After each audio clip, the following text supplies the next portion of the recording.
Hello and welcome to another episode of Defense Uncut, the first dedicated English language Pakistani defense news commentary podcast where we unpack Pakistani military procurements, events, and issues in laser focused detail so that you build an accurate and informative big picture. So today we're taking a slightly different track.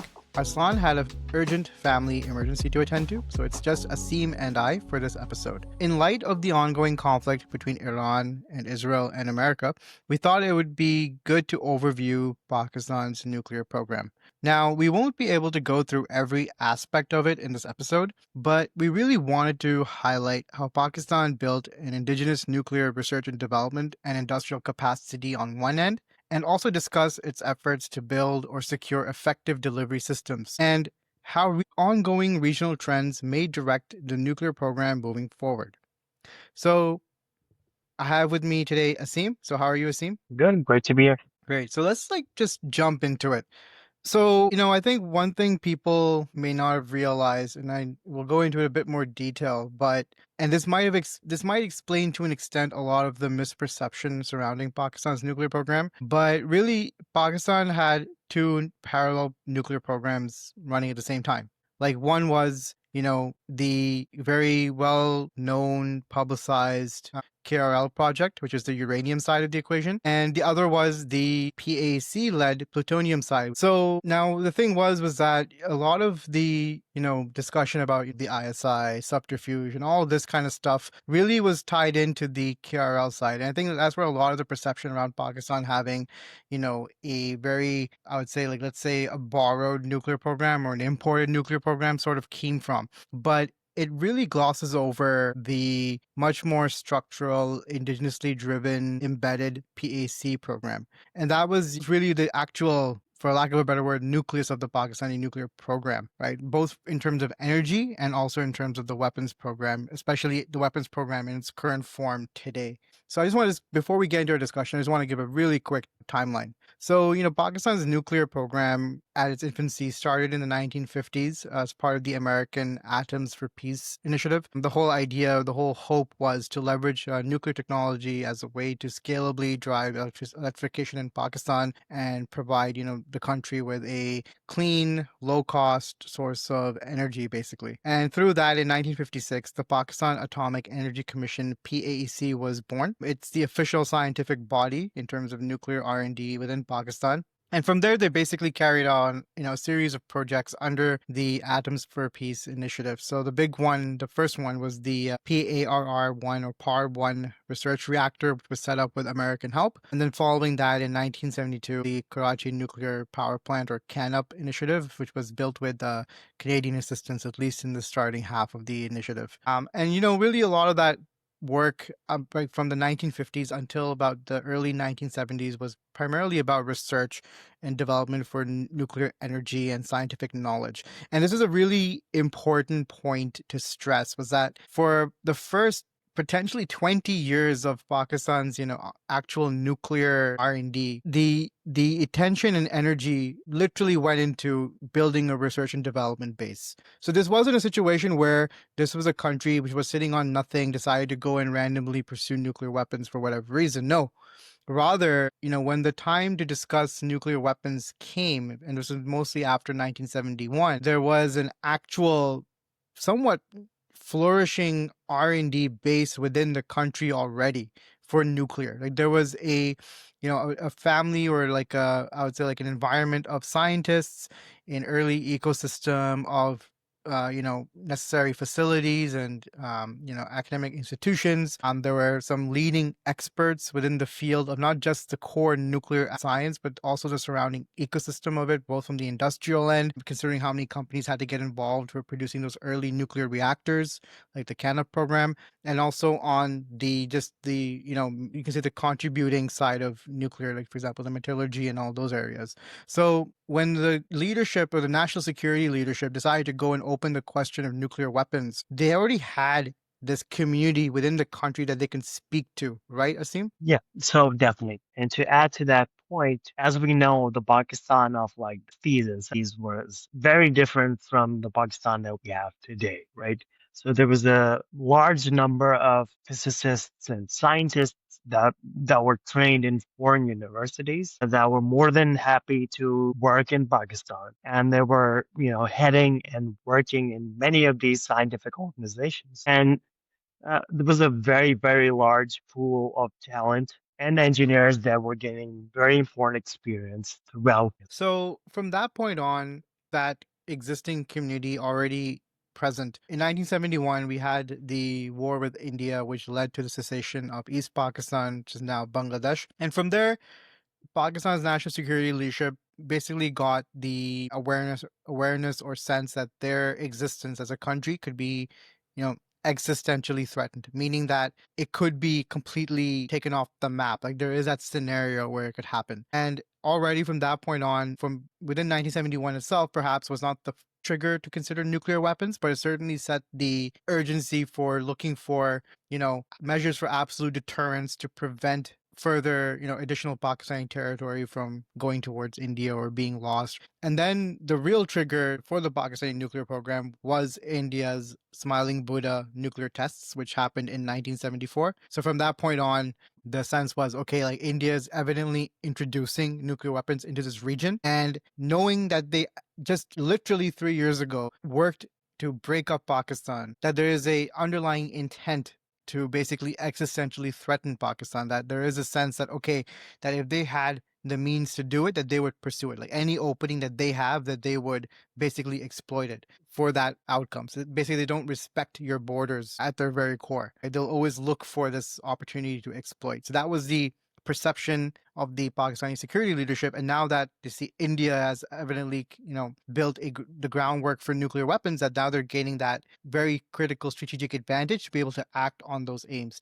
Therefore, Pakistan, in order to basically provide a deterrence to that, it needed to pursue its own nuclear weapons. And that was really the actual initiation or the true beginning of Pakistan's nuclear weapons program. Yeah. So, like I was saying, that the Pakistan of the 60s and 70s was very different from the Pakistan that we evidently see today. And one of the things that I have to commend to like the leadership of that time was to have the foresight to see that nuclear weapons development was a goal that the nation needed to pursue, right? Because, so the infamous meeting that started the development of nuclear weapons started before India's spying balloon test, right? So we'll discuss this later.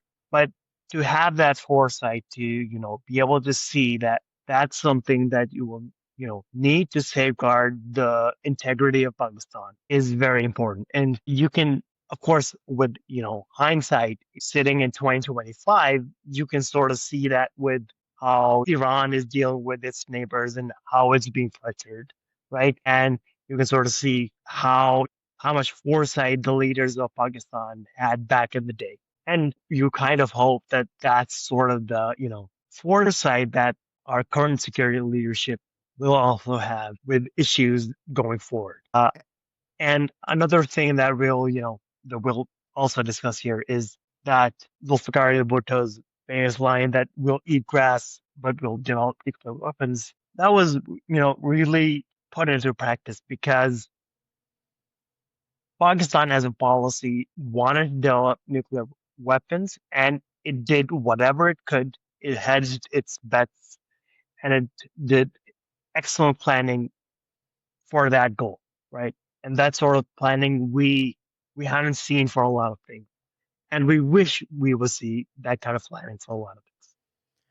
Yeah, and just a really important point on Pakistan's national security leadership in the early 70s. It's not just Prime Minister Zulfikar Ali Bhutto, there was an entire cadre of people who basically saw how the so called international community, the United States, sort of dealt with Pakistan both in 1965 and especially in 1971. If you read the book Eating Grass, which basically is what we're really referencing when we talk about Pakistan's nuclear program, in that book, there's a really important line where basically the author he discusses how Pakistan's national security leadership at the time essentially came to a understanding or conclusion that, and this is his words, that international institutions and alliances were capricious, meaning useless.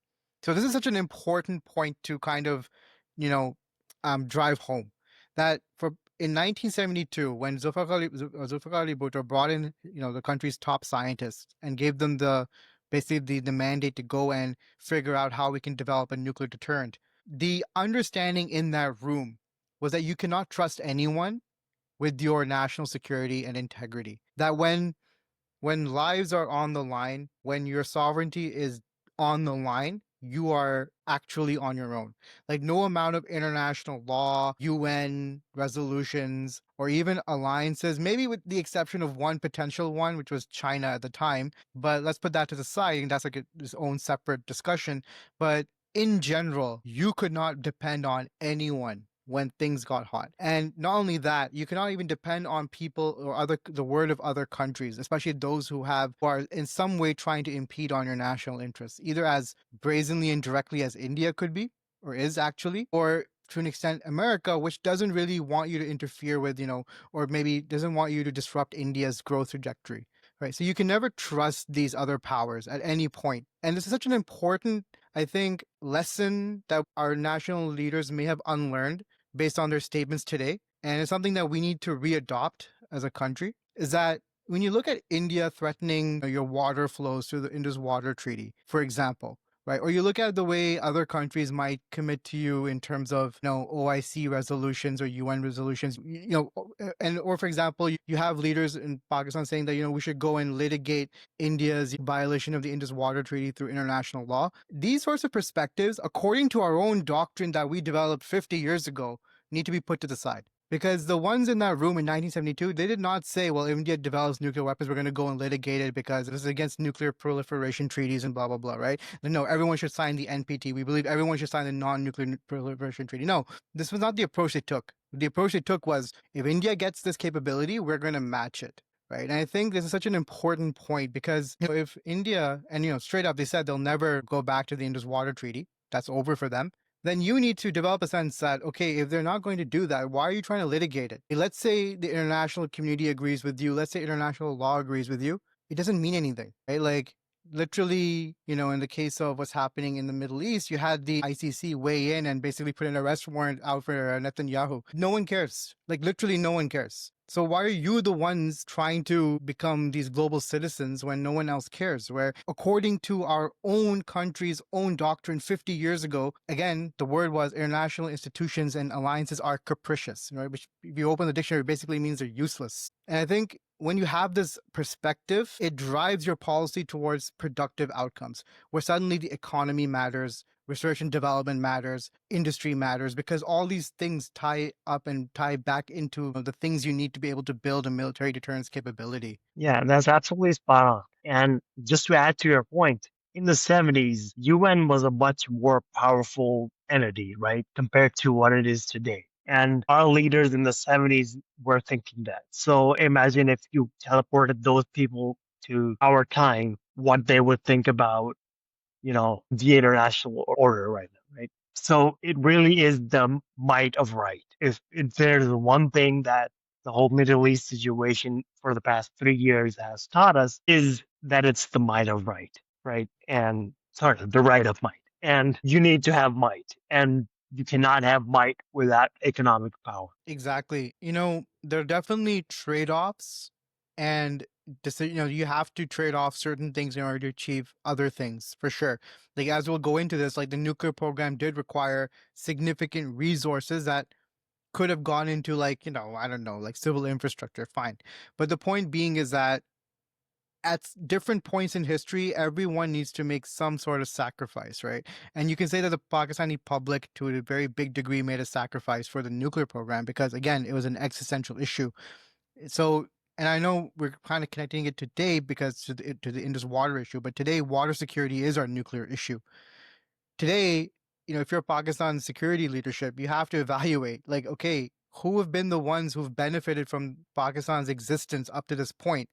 Well, it's your biggest landowners, agriculturalists, wholesalers, biggest retailers, groups who haven't traditionally paid up into the system, right?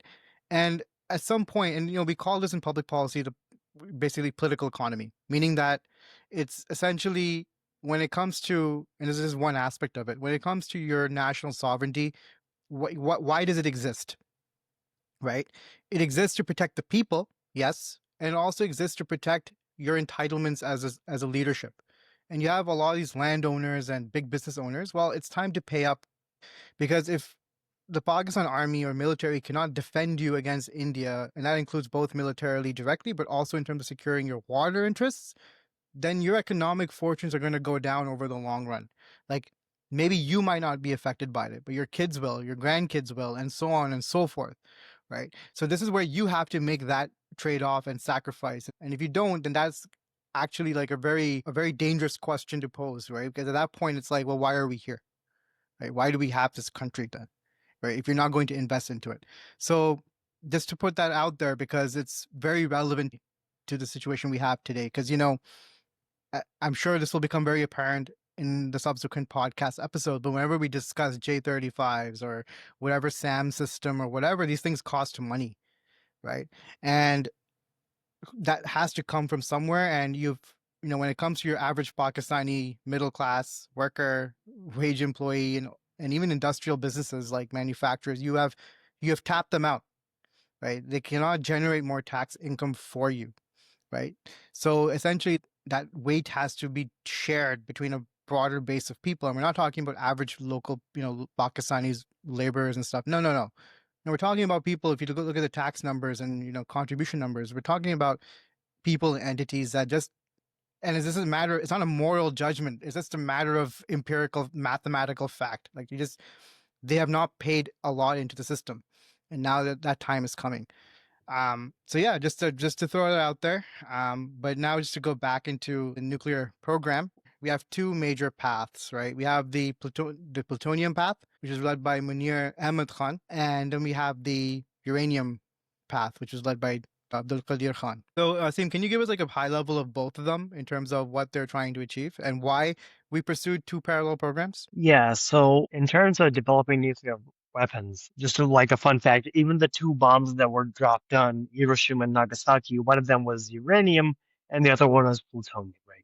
So there definitely there's two distinct paths to developing nuclear weapons. So the uranium route is the one that, the international community or Israel suspects Iran is at, right? So what you do is you mine uranium ore, you turn it into gas, you run it through thousands of centrifuges for a very long time.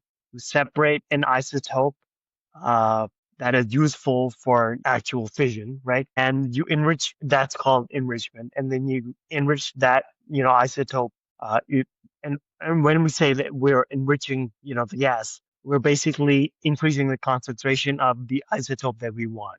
And, once we get up to like high 90s, we have enriched uranium that can be used inside of weapons. Okay, so regarding the plutonium route, what you do is you basically run a nuclear power plant, like powered by uranium. Now, obviously, that plant can be run by uranium that does not need to be enriched to the level needed for a weapon, right?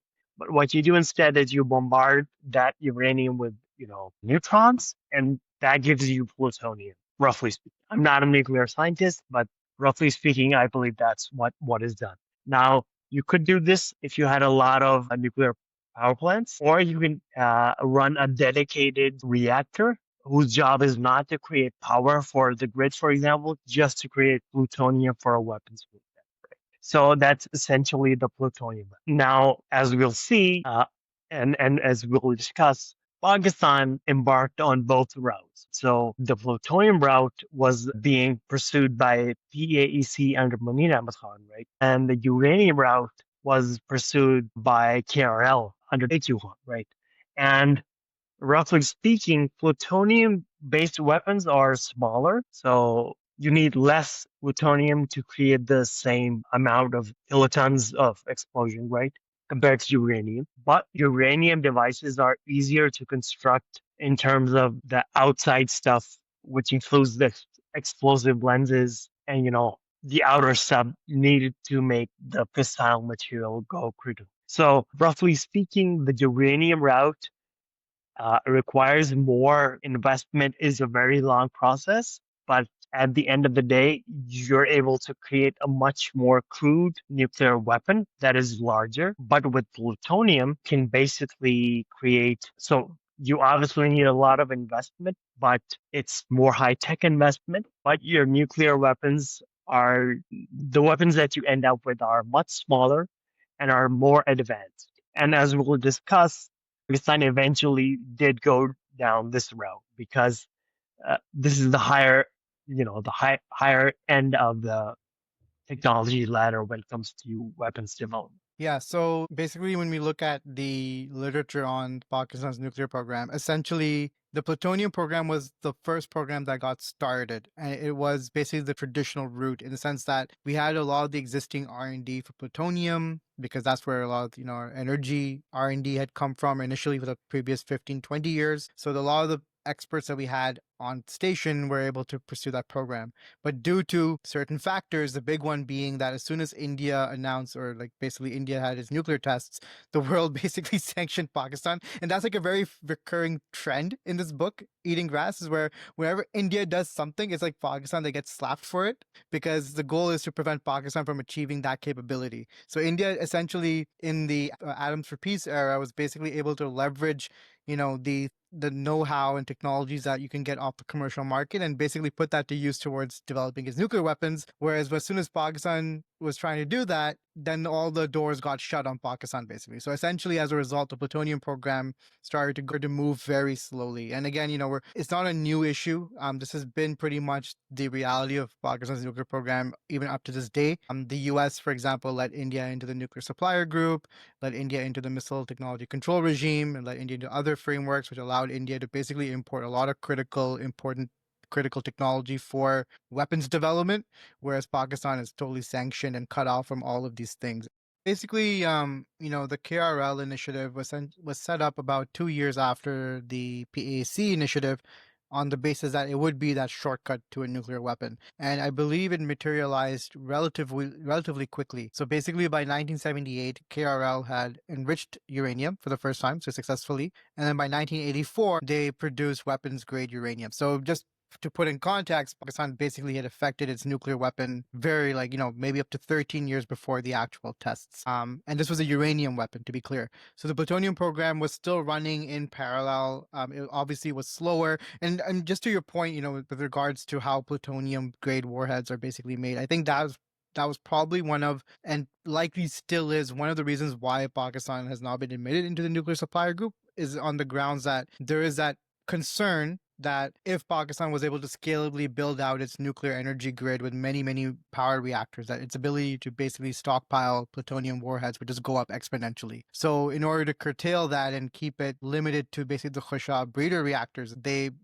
US essentially cut Pakistan out of the nuclear world market, for lack of a better term, primarily from that concern. That would be the main, I would say, if you were kind of like walking back and asking why did America sanction Pakistan's nuclear program, I think the common perception is the AQ Khan issue, which was very much tied to proliferation and stuff. But that, that's like a pretext, in my opinion. I would say that the bigger concern was that if Pakistan had like a well-distributed, robust nuclear energy infrastructure, then that would translate into potentially. And again, just to be clear, we have to stress this. Like PAC and Pakistan's, nuclear architecture, they make it very clear what's civilian grade and what's for military purposes. They have taken the route of exercising extreme discipline on this, right? So there was no like plan to go and mix the two, right? Whatever's for nuclear weapons development is like the Khushab series reactors, for example, and whereas for energy, it's different. However, you're standing from the perspective of American policymakers, that this would probably be their concern, that if in theory this nuclear infrastructure existed, then they don't want to be the ones to contribute towards Pakistan suddenly developing, or producing nuclear warheads in very high scale, essentially, because that would not just disrupt the balance in South Asia, it could disrupt the balance in like globally in theory, right? So I think that's where America was coming from, potentially. That's just my opinion, though. Yeah, I believe that's pretty spot on. I tend to agree with that assessment. Sweet. Now, before we get into the nuclear tests, through the 1980s and through the 1970s, 80s, and 90s, there was a lot of work on the industrial side that had to kick in to make the nuclear program happen. And this is where we're sort of going to debunk that the narrative that, Pakistan's nuclear program just came from China. China just provided everything. Because when you read the literature, again, a good starting point is always going to be eating grass, but then you can go even further and deeper. You can find a lot of Pakistani academics who've done the research on Pakistan's nuclear program where they'll unpack different aspects of it in much more detail. But as a primer, eating grass is just a good starting point. But that being said, Pakistan had to develop a lot of very specific, specialized industrial infrastructure to make its nuclear program happen. And this is particularly true for the plutonium program. So, basically, the perception, which probably is mostly valid, is that the uranium path largely did depend on foreign inputs, right? Because it was meant by design to be the shortcut path. Like, basically, the way Pakistan approached its nuclear program was like there was the part of establishing the deterrence on paper as soon as possible to basically prevent India from exploiting the deterrence gap, which was left to the uranium KRL side, right?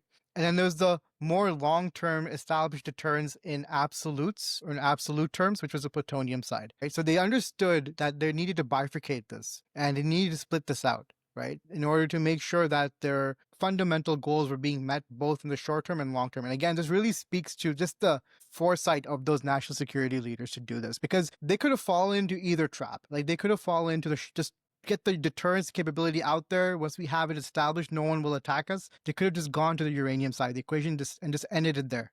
Right. Or they could have gone to the opposite extreme and said, no, we need to have the best in class absolute deterrence and we need to put all our resources into this bucket. Right. Like it really speaks to just their awareness and understanding to enable that split to happen. And I think we want to like basically dampen the perception that there was a bit of a rivalry between the KRL and PAC. I don't think there was. At the end of the day, the main stakeholder for this is the national security leadership, and they had two fundamentally different goals for both of them. So I think this is really important to kick in. But yeah, in order for both the uranium program to an extent, but a lesser extent, but especially the plutonium program, Pakistan had to mobilize a lot of industrial resources to get this happening. And what this involved was basically getting both the public sector, so like, state-owned enterprises like Heavy Machine Complex, National Defense Complex, National Development Complex, I believe, and others, and also the private sector like Descon Engineering, which is like, one of Pakistan's, if not Pakistan's biggest construction firm, to pull together and bring in all the necessary inputs to construct the Khashab reactor indigenously. So this work was happening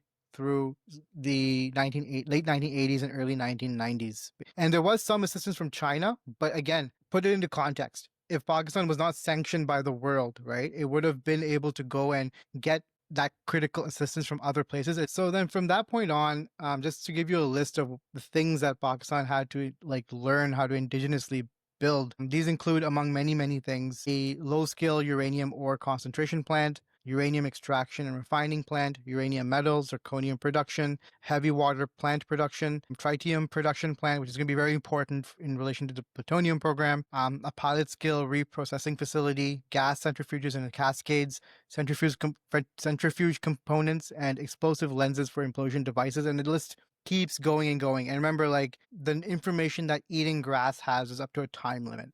Right. I think it came out just at the cusp when Pakistan began to really transition towards the plutonium warhead stock. So at that point, we're talking about something else going on in the country, not completely different, but the list of industrial capacity for the nuclear program will have grown simply because the requirements have evolved since the time this book came out. Since the time this book was researched, rather. So yeah, and then that takes us to basically 1997, 1998, when the tests essentially happened, and that's where we are today, basically. But this is, again, the tests were done through uranium warhead designs or uranium explosives. But today, Pakistan's core nuclear mainstay capability is coming through plutonium. Yeah, so I think we're going to go into this later as well. But just to, clarify, I think it's worth, talking about this point earlier in the podcast. It's about how China helps out Pakistan in some of its, development efforts. And the best way I like to uh, view this as is essentially the license to reverse engineer. I think that's what China provides. China does not go out and say, here's a nuclear weapon and you can just, and here's how to make it, and then go ahead and make it. That's not what China does. It's a responsible country, and if it did that, it would be in a lot of trouble with the outside world, right? So China does not definitely do that. And so even with like uh, weapon systems or anything like that, it doesn't do that. What it does is it transfers, for example, a cruise missile to Pakistan, or a laser guided missile to Pakistan, or a manpad, for example. And it tells Pakistan, you have the permission from us to reverse engineer this, and then Pakistan has the ability to, take that design, and Pakistan has like a head start in developing that thing, uh, and then it goes on to develop, the ingredients needed for that system. For example, if we're talking about, let's say, a ballistic missile, right? So they might have the design, so they'll have a good starting point, but the rocket motor that goes into it, and the guidance computer, and everything else that'll go into it will be Pakistani. Maybe the actuators will come from China, or maybe they'll come from someone else, right? Maybe they come from Germany, right? Uh, but it will be essentially a local product. What you'll so just and just to make the point of how that applies to our nuclear program as well. Uh, China wouldn't have provided like complete designs or complete things to Pakistan. Like it may have provided very initial jumping off points, but after that it was primarily a local effort, right? Because what else are all of these organizations and all of these people are doing, and how are they able to progress and obviously diverge from Chinese systems, right? So we sort of have to be realistic about, on one hand, we did have some help starting out, but we have to, accept the fact that, after that, it's mostly in indigenous effort, right? Okay, so since we've been talking about nuclear weapons, it's equally important to discuss how you're actually going to deliver those systems, right? And obviously, our planners were thinking about this as well. And you can sort of view this development in three phases, or I'm dividing it in three phases because because it makes sense to me that way. And it only sort of makes sense to talk about the systems once the nuclear tests were done. But the development and work on them started in the mid 90s, as we'll see, right? So it was way before the actual tests. So we were thinking about how to deliver these nuclear weapons. Uh, Now, the first phase that I want to, earmark is 1998 to, let's say, 2003. So when we tested the devices first, uh, until 2003. Obviously, Pakistan wanted a delivery mechanism. And initially, the idea was we wanted ballistic missiles, right? That's the standard way to deliver nuclear weapons. But Pakistan did not have successful ballistic missile programs. Uh, so initially, just like the uranium, uh, path to nuclear weapons, which was the easier way to go about it, right? Uh, Pakistan was like, we are going to do toss bombing using aircraft, right? So what that basically is you stick a bomb, a very large bomb onto an aircraft, and you fly it very fast, and you fly it with an attitude, by which I mean you basically pull up or do some sort of maneuver that lets you launch the bomb on an upwards trajectory initially, allowing it to fly much further than if it was just dropped conventionally, right? Now, you do lose accuracy by doing that, obviously, But since this is a nuclear weapon, accuracy doesn't matter that much. But this does tell us one important thing. Uh, Toss bombing is a low level thing, right? So it happens at low altitude, right? So it's not something you're dropping from 30,000 feet, right? It's a maneuver that you're doing uh, made for close air support, if you know what I mean, right? And you want your aircraft to not be caught in the blast zone of the nuclear weapon. And obviously, when you're doing toss bombing, this sort of tells you that your nuclear weapon is not a huge city killer type of nuclear weapon. This is a relatively small nuclear weapon meant for tactical use, right? So this sort of tells us what Pakistan's nuclear doctrine was even from like day one, right? Pakistan was not aiming to, or at least i- initially aiming to destroy all of, India's cities, right? Pakistan's nuclear posture was first to deploy nuclear weapons as a tactical option, right? And the employment of toss bombing points towards that fact, in my opinion, at least, right? Uh, so initially, because we didn't have a credible ballistic missile program, uh, toss bombing on PAF aircraft was our only method of delivery of nuclear weapons. Now, in like early 90s and mid 90s, just like the nuclear weapons program, in sort of like a mirror to that approach, almost two routes of ballistic missile programs were also started in Pakistan, right?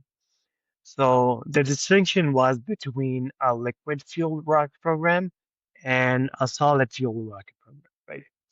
So just to quickly, talk about the differences between the two,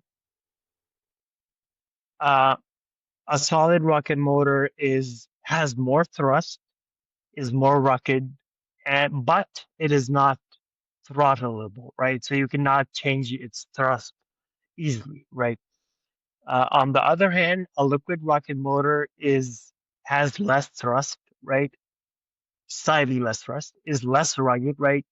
It has very delicate components. You need to fuel it before you launch it, but most importantly, it is throttleable, and this is important for something like a satellite launch vehicle because that would, the mission of a satellite launch vehicle is to insert satellites into precise orbits, and you need to throttle your rocket motor for that. So we'll talk about this when I talk about our programs, but that's basically the distinction between solid and liquid rocket motors. Now, look, as you may guess, liquid rocket motors are very complex things compared to solid rocket motor, right?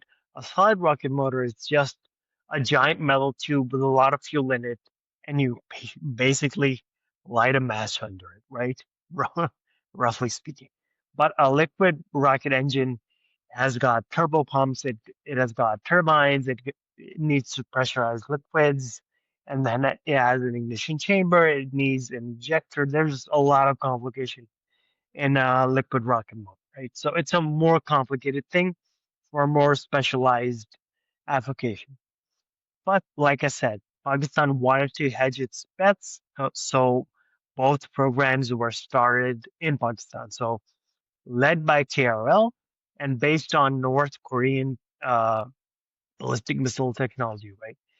Uh, this was basically the Audi program, right? This was started at KRL.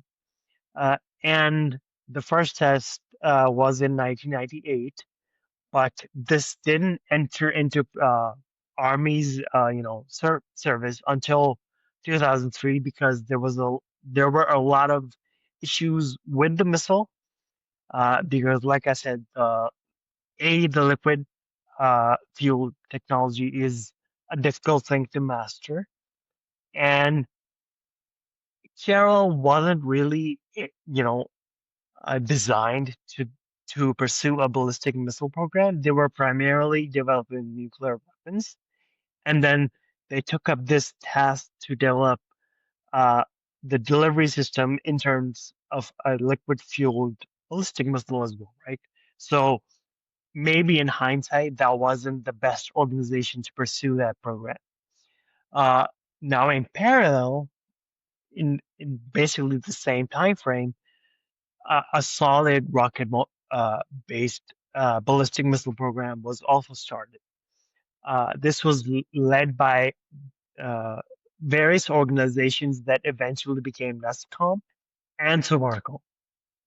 Uh, Basically, Sovarco was tasked with the development of the solid rocket motor for these missiles, which is kind of ironic because Sovarco is supposed to be Pakistan's space agency, right? So you would think that they would be the ones developing satellite launch vehicles, so they would be given the liquid fuel program, right? But in a weird case of mismanagement, the solid rocket motor program was given to Spark instead of the liquid one. And the liquid one was given to Carol, which was not an organization that was geared particularly well to develop a ballistic missile, right?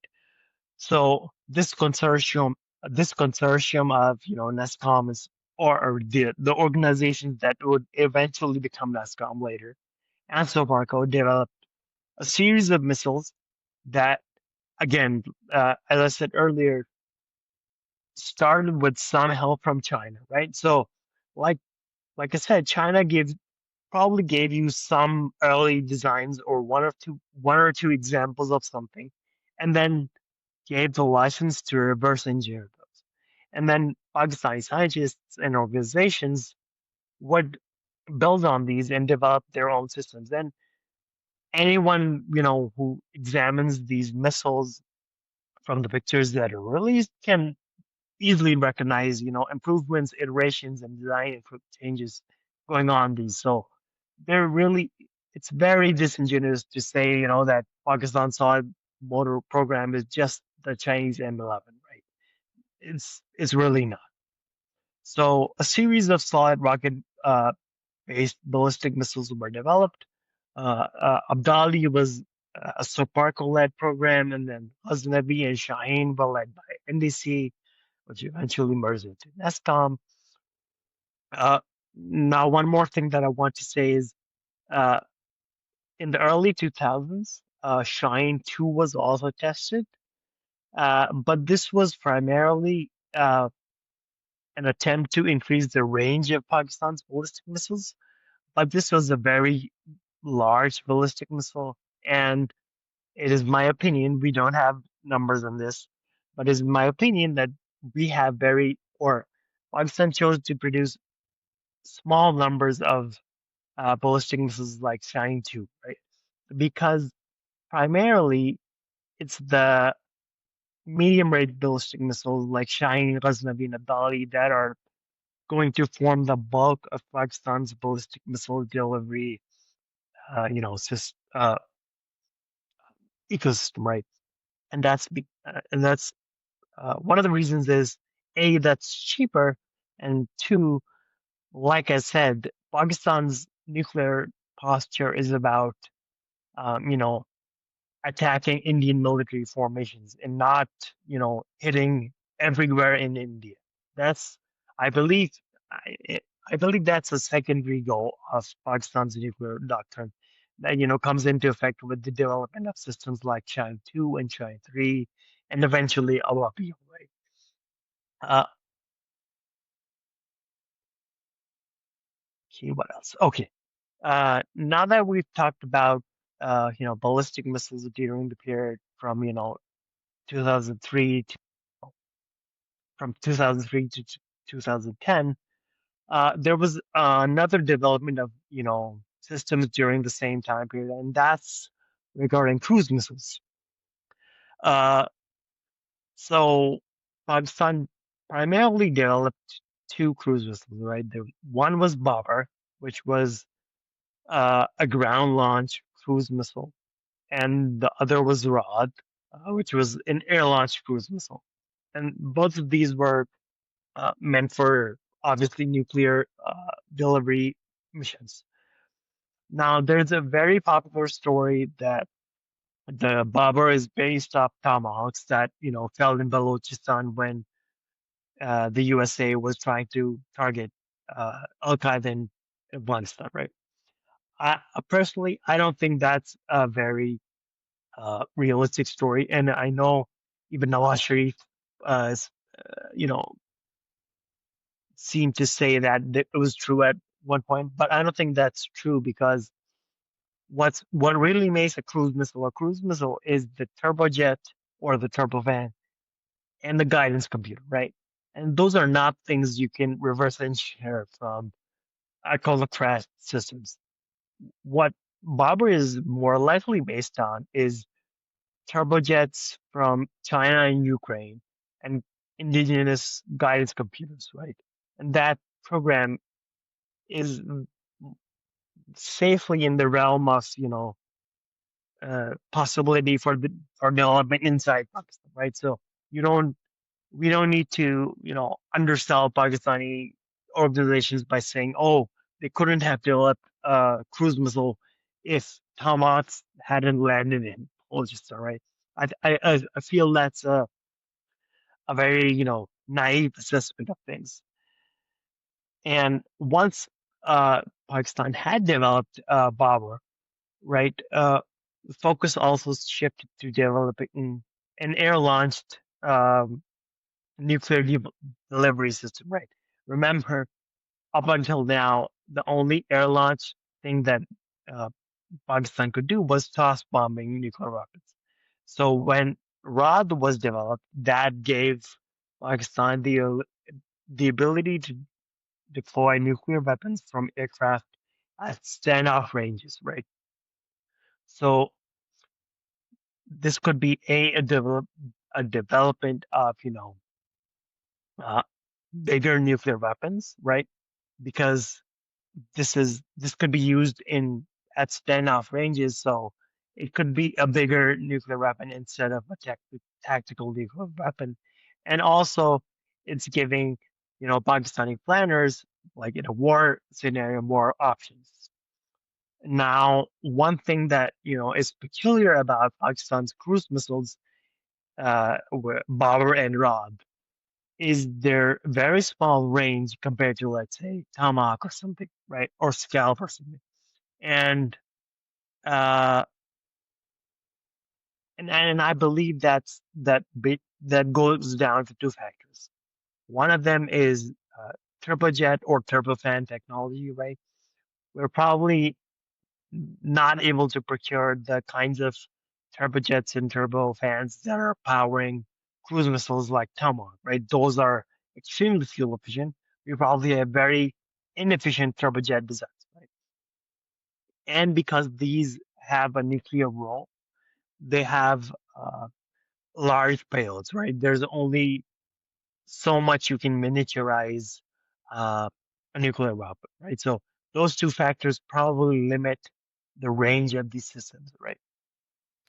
I would say in relation to the range limits, I think they are starting to make some substantive improvements to that. So, for example, the Raw 2 has a stated range of about 550 to 600 kilometers, which does bring it from, at least according to the MBDA spec sheets, within the territory of the both the Scalp and the KAPD 350. So that's one aspect. And the other is we've seen basically designs of weapons like the Rasoop 250 and the SE01E04, which may suggest that they have begun to experiment with more complex like flight control, concepts and stuff. I mean, I think overall the issue might not even be that they can't necessarily get good or better engines. I mean, they can buy those from Chinese suppliers, and they're also developing one in house. I think the main one is really industrial scalability, which we discussed way back, and it's basically the real bottleneck in Pakistan when it comes to conventional munitions production. Most of that production capacity is pretty much run by state-owned enterprises, especially under, you know, strategic plans divisions and ESCOM and stuff, because for them it's like every time they have to scale up production, it's like adding more and more overhead to what they have, and there's that risk. Well, like how many are we going to produce that we need to like set up all this infrastructure for? So I think that's one of those areas where if you had the private sector or you were more open to the private sector, they could take up more of that responsibility and help you scale up production much more efficiently, and then you can focus more on the R&D side of it. But I think the designs themselves are beginning to advance quite a bit.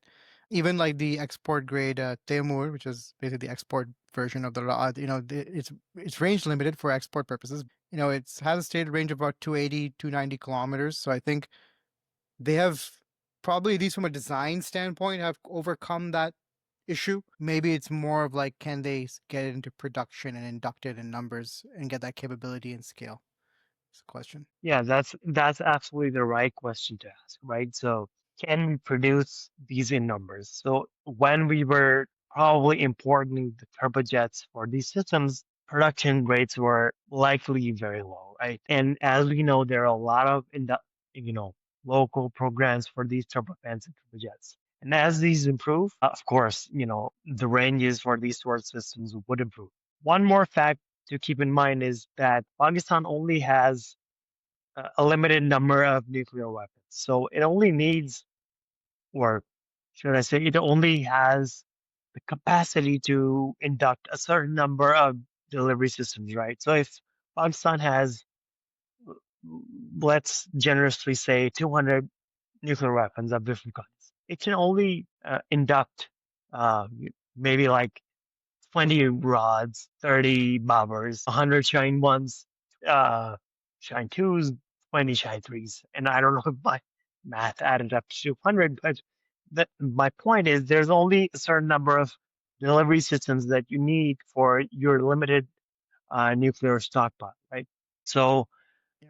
that might be a factor that's riding against industrialization because you don't actually need a lot of these systems, but you do need these systems for the conventional role, which is something that I will talk about in the next phase, which I like to call the pilot phase, right? So that I like to define from 2010 to the present time, right?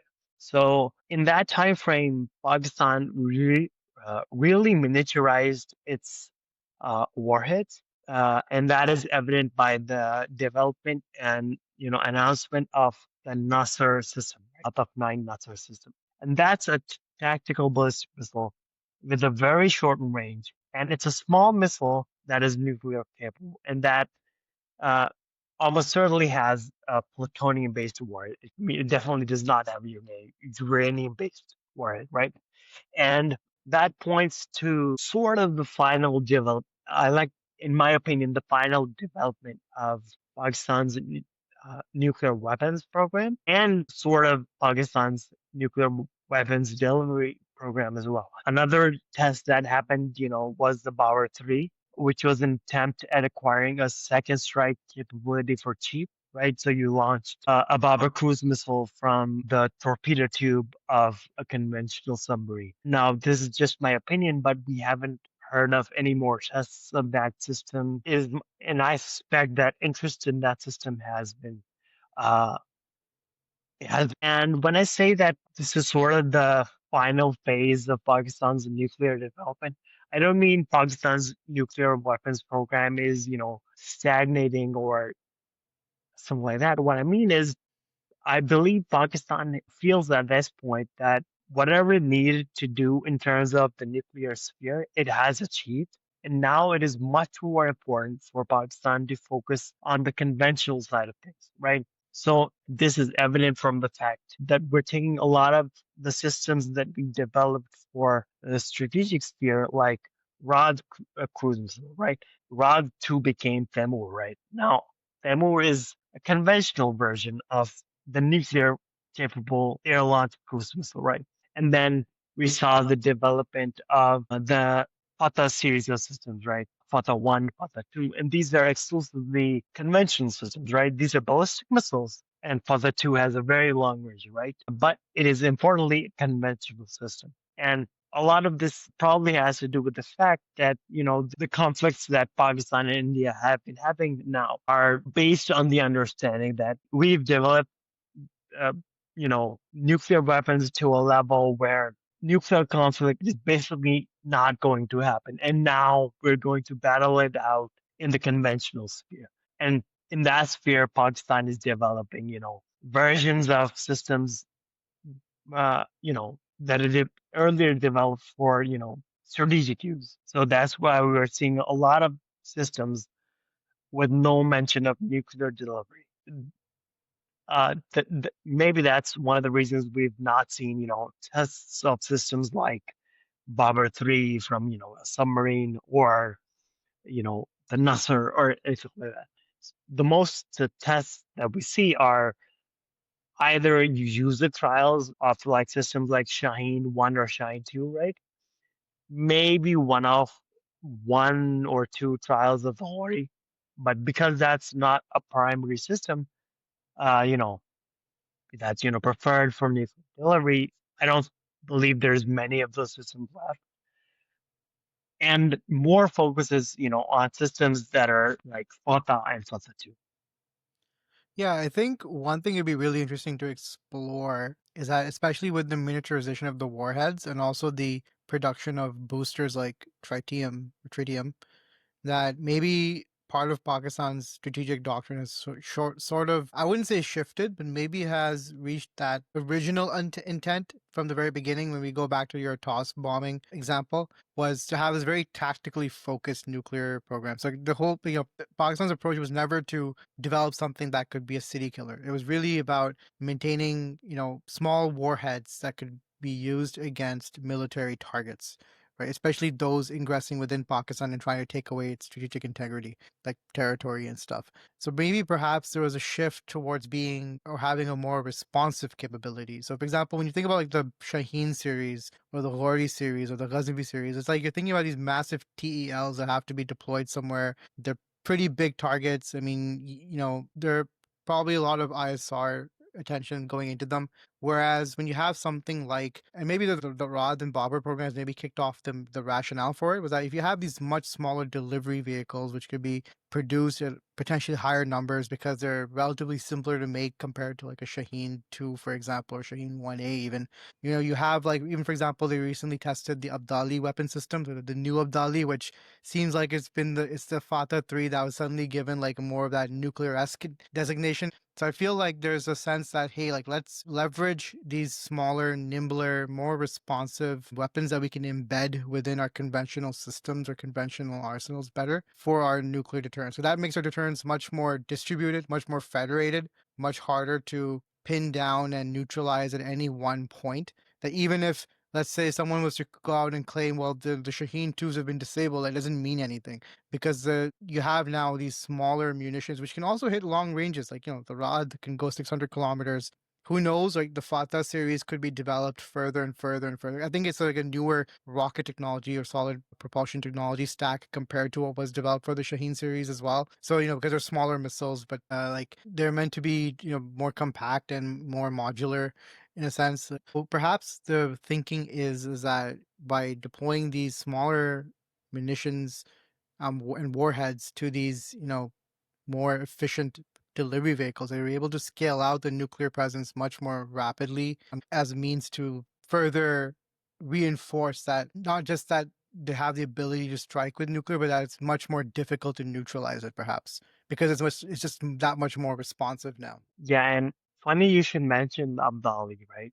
Because the recent test of air quotes Abdali was very interesting, right? Because this was not the Abdali that was traditionally known to be the Abdali system, and this goes back to what I was saying about Pakistan, moving on from some of the nuclear weapons programs for delivery systems and then onto conventional systems, but this is an incident of, the conventional part feeding back into the nuclear sphere, right? Because I believe the messaging here is that the Abdali system is purely nuclear, right? And the Fatah systems are conventional, right? So when Pakistan tests this new Abdali system that has, a range of 450 kilometers and looks nothing like the original Abdali, this is basically the Fatah program or the advances that were made in the Fatah program feeding into the nuclear program, right? So Pakistan would replace those Abdalis with this new Abdali that's actually a product of the Fatah program, right? So the conventional sphere or the developments in the conventional sphere will also feed back into the nuclear sphere as well. And just one point in regards to the Bobber 3. I mean, it's very interesting you mentioned that, after that initial test, there were no additional ones. Because my perception of even the Pakistan Navy's ongoing submarine plans, especially with the Hungor class at this moment, is that they really want to leverage the Hungor class as, a conventional platform. Like, they want to use this submarine for the role it was specifically designed for, right? Which was anti-ship, anti-submarine warfare. They're not looking at it as a potential land attack platform because they understand that, number one, the Chinese, they designed this for a very specific set of roles, which is conventional in nature and meant to really help you with your anti-access, anti-deterrence posture. But the other side is that a realization that when it comes to ultimately deploying a nuclear capability at sea, you need a specially designed platform at some level to do it correctly, right? You can't just bolt it into a conventional sub the way it is as it is now and expect it to work efficiently, safely, because there's a safety component. Like now, when we're talking about nuclear warheads, we're talking about nuclear warheads underwater, right, under pressure, under a lot of, a potentially higher failure situation. So it's a lot of caveats that have to go into that equation before you can just freely deploy it. So, there was an interview a while back with some retired Navy admirals where they discussed that there are two options towards deploying a nuclear weapon at sea. One is you have, obviously, and we'll discuss this later, with whether Pakistan can do it, is a dedicated nuclear powered submarine, which would ostensibly be a larger platform and be able to carry it. And the other is the quote unquote hybrid approach, which is where you basically take the large frame of a nuclear submarine with its bells and whistles, for lack of a better term. So with, let's say, vertical launch systems, and let's say that it's large enough, like 3 to 4,000 tons in displacement, so that it can comfortably carry a nuclear payload, but that the power system is basically conventional, right? That would be the hybrid solution. And that would basically be like the way the Navy would effect a dedicated second strike capability. Like, I think what they figured out was that just bolting the Bobber 3 into an Augusta or into a Hungor is probably not a good idea, simply because those platforms were not designed for this kind of role to begin with. You're basically taking a very good or credible conventional design and kind of taking it out of the equation for the deterrence role, because there's so many processes that have to be put into being able to use a submarine for the deterrence role. Like, suddenly it has to get integrated into your national command authority structure, and there are a lot of safeguards that have to be implemented.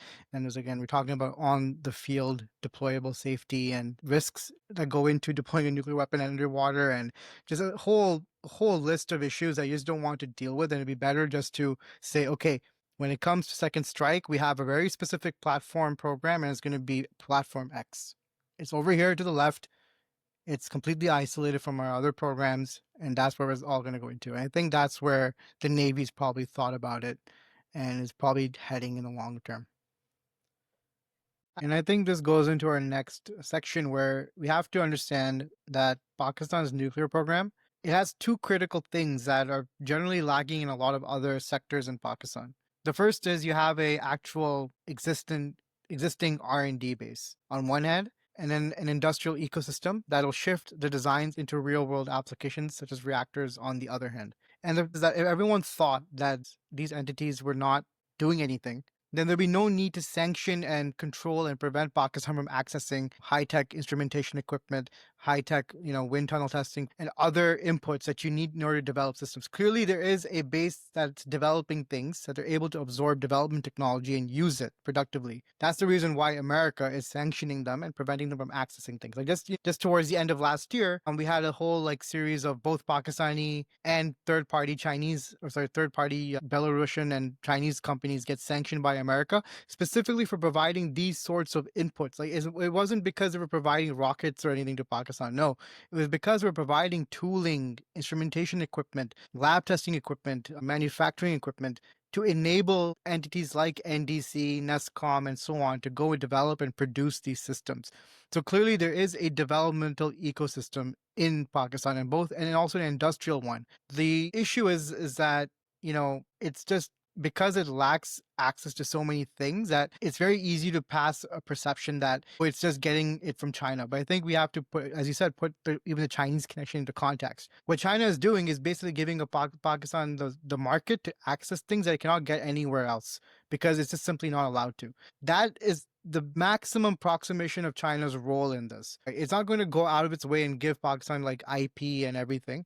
Rather, it'll say, look, if you need certain tooling equipment, we can potentially provide it, but it'll be at a high markup and that company is going to get sanctioned by America. So that's the end of that. So there's a high cost to these things, basically. And the other point we have to stress is that, look, when we keep, when we're saying that Pakistan has an indigenous R&D base, we're not saying, and it's very important not to conflate the two. We're not saying Pakistan is at the cutting edge, the bleeding edge of technology. We're not saying that. This is a very important point to pass. Countries can be at varying stages of R&D. Just because one is behind in R&D compared to another, like in the case of Pakistan, India, does not mean that the one that's behind has no R&D. Right? That's a very weird fallacy to make. Like you can have countries that are behind. Like today you have Russia, which is arguably behind the Chinese in aircraft development, and fighter manufacturing. It doesn't mean Russia lacks the means entirely, like as if it suddenly just disappears because China went ahead. Right? It's not how this works. Rather, it's that some countries are behind on the curve for different reasons, which we discussed earlier. And Pakistan is in that behind in the curve, but it still has that domestic R&D base. So just to give some examples of what stops Pakistan from expanding on this R&D base. So for example, we discussed the factor of US sanctions, but just another one is that a few years ago, PAC scientists, they went out and said basically that more indigenous reactor designs are doable, including for energy, but it requires a lot of time and lots of funding. So for example, there was a proposal by PAC a few years ago to design and build small modular reactors for the rural areas, so to basically rapidly distribute and expand the country's electricity availability. Now, when PAC, who are, again, a community of scientists, basically, make such proposals, it does so from a position of real strength and expertise, because these are people who have scientific careers on the line, right? They want to show that they can do some amazing things. So being able to be, being part of a civilian SMR project would be a big gain. So when they make these proposals, it's coming from a sincere and objective place, right? Unfortunately, Pakistan has certain constraints. Number one, it cannot import uranium easily, right? Besides from China, because again, it's not part of the nuclear suppliers group. So you can have all this SMR technology all over the place, but you can't fuel them with anything, right? Because your own indigenous uranium ores are basically very low in scale and quantity. The other part of it is that um, it's an issue of funding, right? There are trade-offs that have to be made. Like, do you don't have the funding available, and this goes way back to our earlier point about more people paying up into the system, but you don't have the money available in the fiscal exchequer to go and invest in these sorts of things. Because remember, the nuclear weapons program was an existential issue, right? SMR technology is cool, it's cutting edge potentially, and it would be great to have, but it's not tying into the national security calculus at this time, especially now given that India recently attacked Pakistan basically through military means. So when you come from this perspective, then yeah, you're not going to see a lot of those high-tech cutting edge programs get supported in Pakistan simply because of the reality on the ground. But it doesn't mean that the base doesn't exist. Rather, it's a lack of a better word, and it might sound harsh, but it's stunted, right? It's limited. There's a ceiling over it simply due to just the reality on the ground, basically. Another point that I wanted to make was when we talk about this proposal where PAEC wanted to make SMRs, right? This points to a certain feature of Pakistan that we've sort of talked about earlier as well, which is we lack the industrial base in the civilian sector. But importantly, that industrial base, albeit limited, actually does exist for these strategic organizations, right?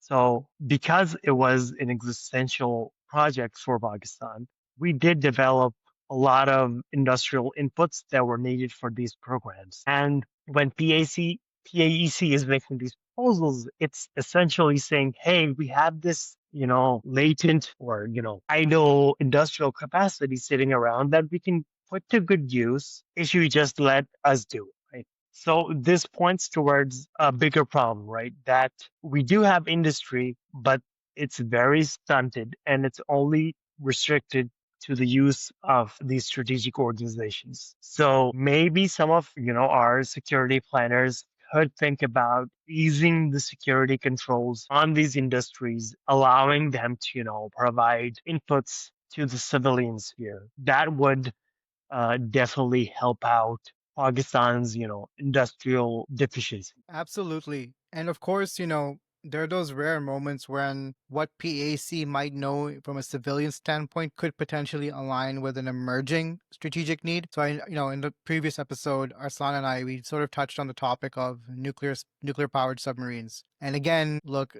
just to be clear from the bases we're speaking on, look, we've established that Pakistan does have an R&D base that's capable of carrying out the research, design, development, and production of a nuclear reactor for a submarine. We're not saying it's going to be cutting edge and it'll happen overnight. Again, this is going to be, if it's initiated, it would be like a multi-decade program. So yeah, you could see a scenario where the first theoretical nuclear powered boat could come out as in 2045, and even then it probably won't be war ready because it'll have to be a test bed to continue developing the technology, and then it'll be a couple decades after that before the production ready design comes. But the point being is that the ingredients, both from the R&D standpoint and the industrial standpoint, they do exist to be able to pursue this. The reason why it hasn't been pursued is because, well, it's an issue of trade-offs, right? A lot of investment had gone into ballistic missiles, cruise missiles, and then also the Air Force's needs, and all these paid off in different ways. And now regional dynamics are again shifting, where perhaps Pakistan's national security leadership, one would hope, is looking at what's happening in Iran, and that might suddenly lead to the development of a nuclear submarine. And we know the Pakistan Navy has been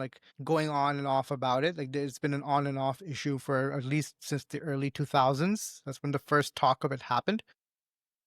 And we've seen Pakistan Navy officials kind of mention the nuclear capability offhand at different points. And also, it would be a secretive program, to be frank, because it's both a nuclear and a submarine. So you have two secretive wings of the military combining to make an even more secret project. So it wouldn't be known to us until it's close to coming out, if it exists. But that being said, again, the ecosystem for it is there. And now there might be that alignment that, hey, the AC comes back and says, hey, we do have the ability to make a potential nuclear submarine reactor based on this SMR research that we've been doing.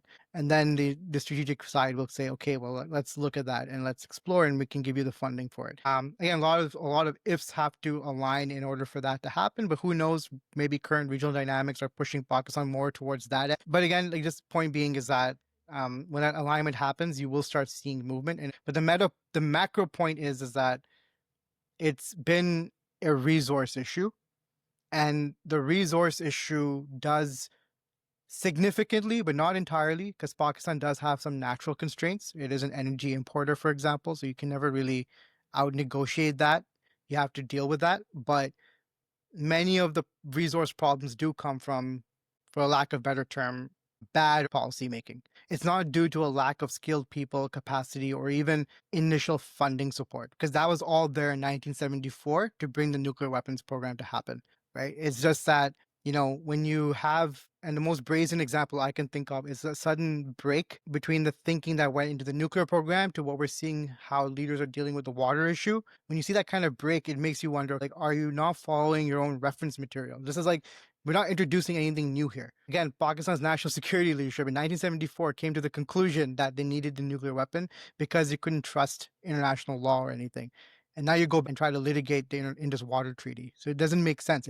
You're breaking your own rules, right? Which means that it's hard to take your policy making seriously. Yeah. So, and to add to that point, I sort of see that maybe there's some realization of what you're saying regarding the Indus Water Treaty because of some of the statements that, Bilal Bhutto has been making recently, right? Ironically, Maybe, right?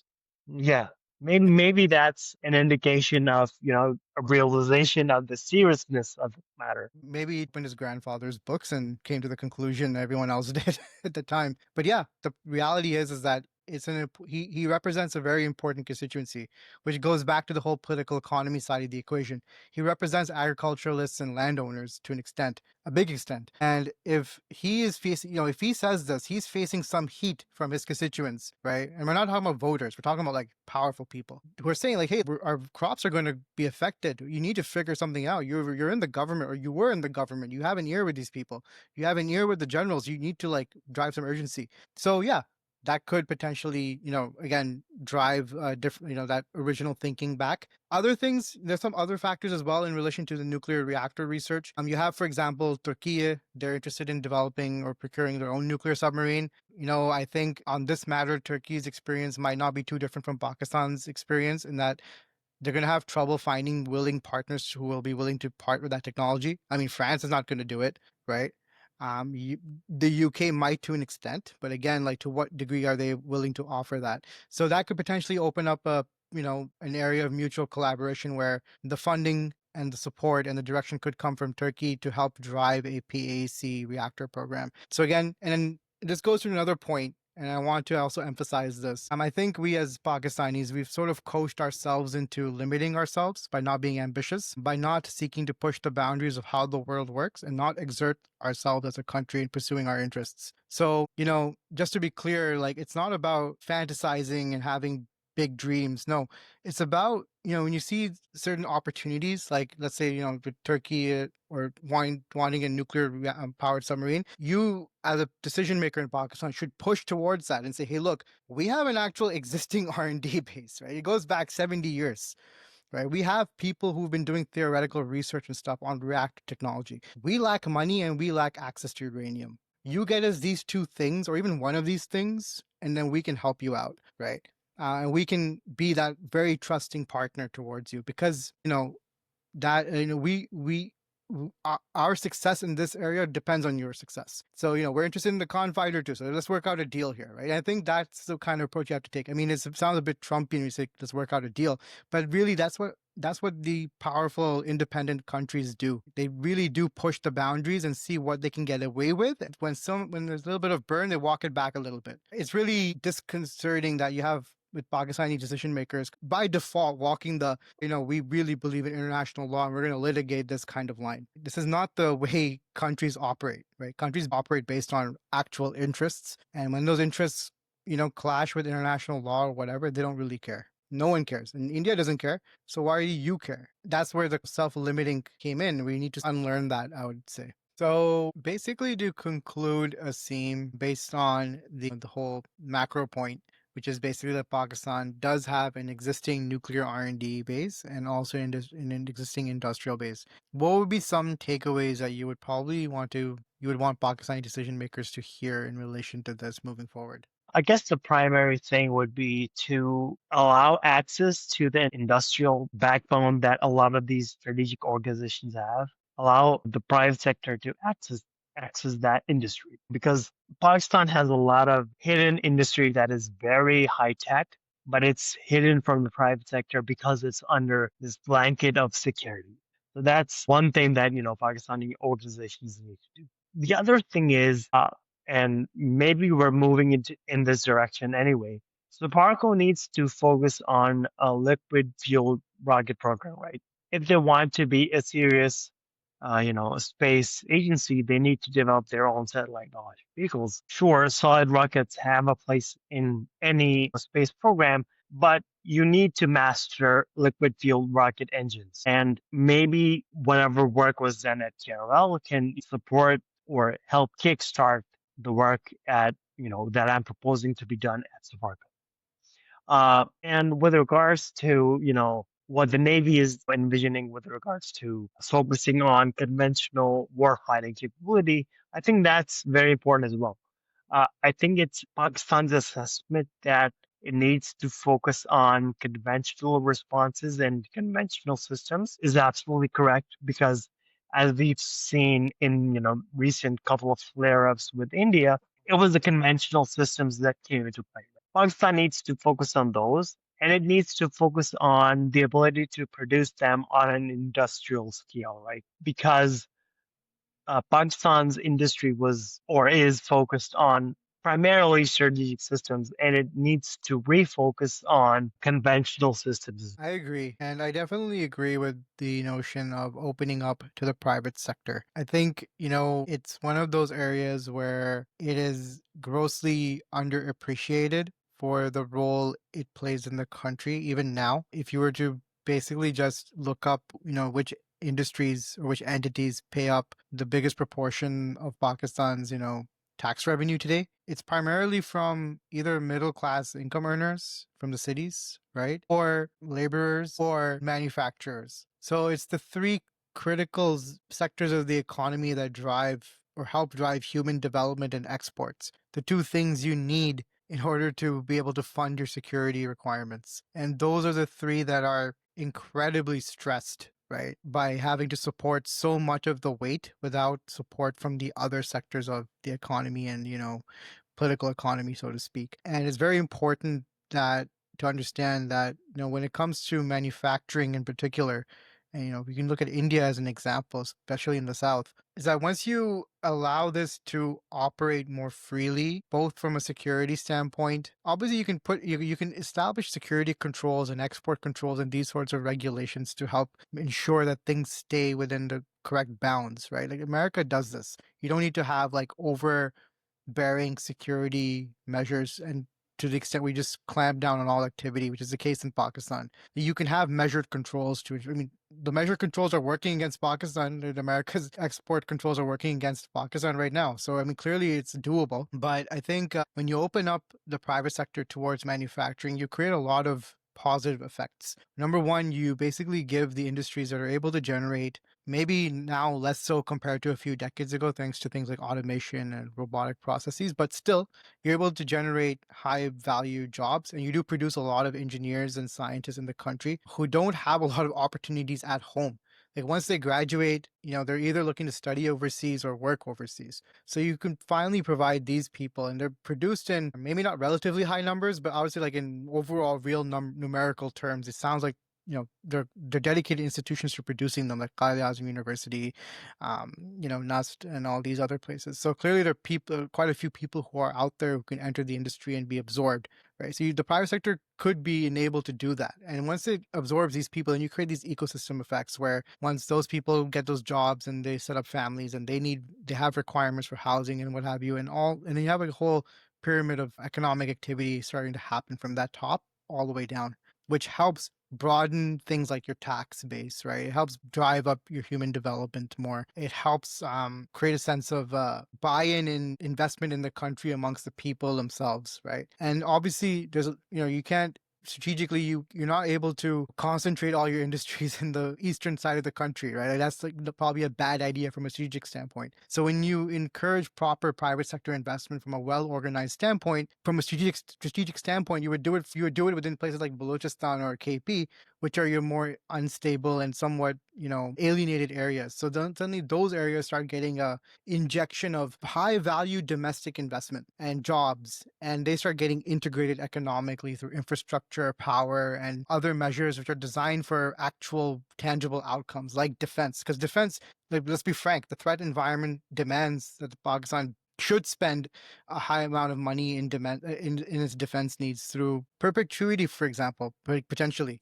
That makes you the biggest customer in the block. So there's no reason why there's no proper industry to help sustain that domestically. Because what ends up happening is that if your domestic private sector is not benefiting from this, then 9 out of 10, some other country's private sector is. And that's a very important point to understand, that if your companies aren't benefiting, then some other foreign companies like the Chinese companies or European or whatever, they will ultimately benefit. So what was the point, right? And I think that's the perception and sense that Pakistan's national security leadership needs to now adopt, is to basically tie defense and security to economy and basically bring in a wider pool of people and experts from different areas to start discussing and directing national security, because you need those multiple viewpoints and perspectives and skills and resources to be able to succeed. Yeah, and I just want to say that all of what Bilal just said is the reason you need policy people. Yes, hire me. I have a public policy degree. No, just joking. But anyways, once again, I thank our listeners. I hope we were able to provide some valuable insights to you to be able to think about and discuss. And once again, we welcome any questions, but please direct your questions to the email that we have, because that's where we're basically going to check, because it's very hard for us to look across all the platforms we posted in and try to like collect as many questions as we can. So please do email us at podcast@gua.org. The email will be in the description as well. Thank you once again, and take care, and bye.